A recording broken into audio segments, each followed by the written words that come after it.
Welcome to another edition of the channel's Mailbag.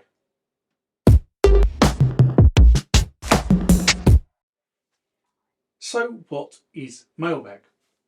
Well, Mailbag is the part of the channel that you guys actually control.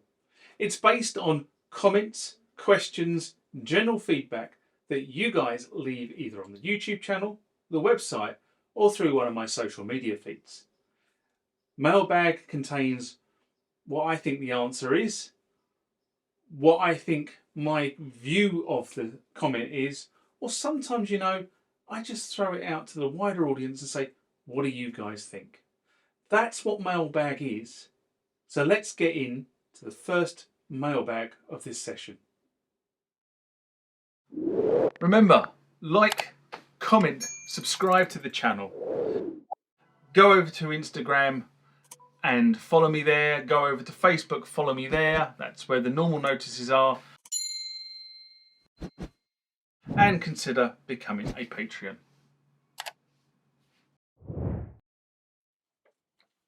Next comment or question comes from Flipside. And this was in response to setting up the MIDI on the Roland JX8P. Part 2, a video I did in June 2021.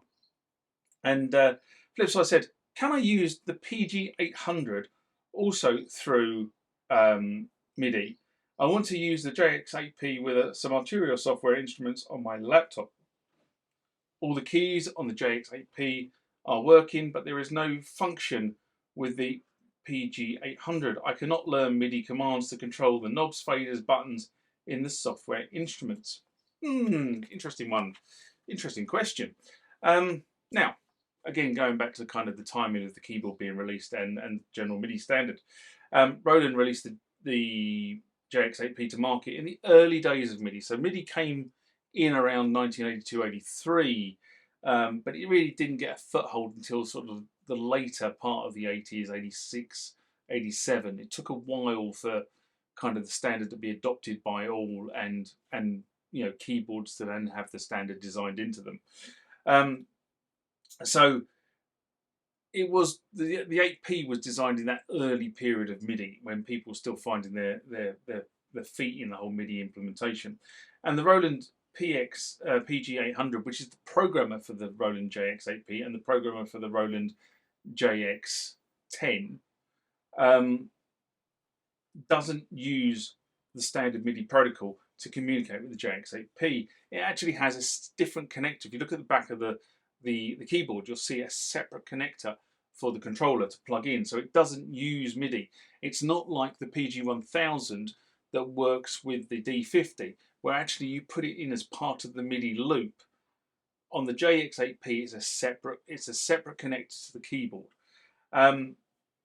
It also has a slightly different standard. It's not just a standard 5-pin DIN connector like a MIDI connector is.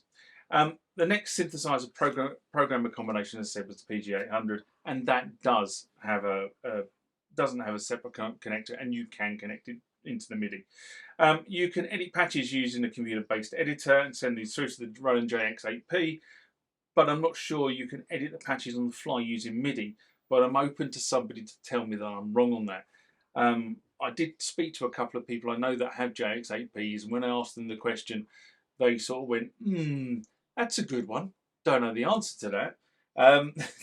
So, unfortunately, I can't be much more help to you on that one. Although I don't think it is possible to send fully functioning CC to the JX8P. Yes, you can send MIDI commands, but I don't think you can send control commands. That's my stance on it. Anyway, Flipside wrote back and said, thanks for the reply. Yes, the PG-800 works fine in combination with the JX8P, but I thought I can use the PG-800 through the JX8P with the Arturio software and learn some rotary knobs, faders, etc. But it's not possible because the PG-800 is working on a SysX variation of the protocol. There you go. Didn't think it was CC. So, the bottom line is it's the way the programmer was designed and the keyboard was designed. It was designed to have a programmer. The programmer makes the keyboard much more flexible than trying to program it through the interface. I think I've said this numerous times about the JX3P, the JX8P.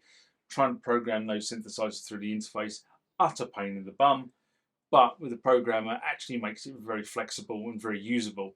But you do need the programmer, and the amount of, so you know, theoretically it should have been one programmer solved for every synthesizer, but in reality that's not the case.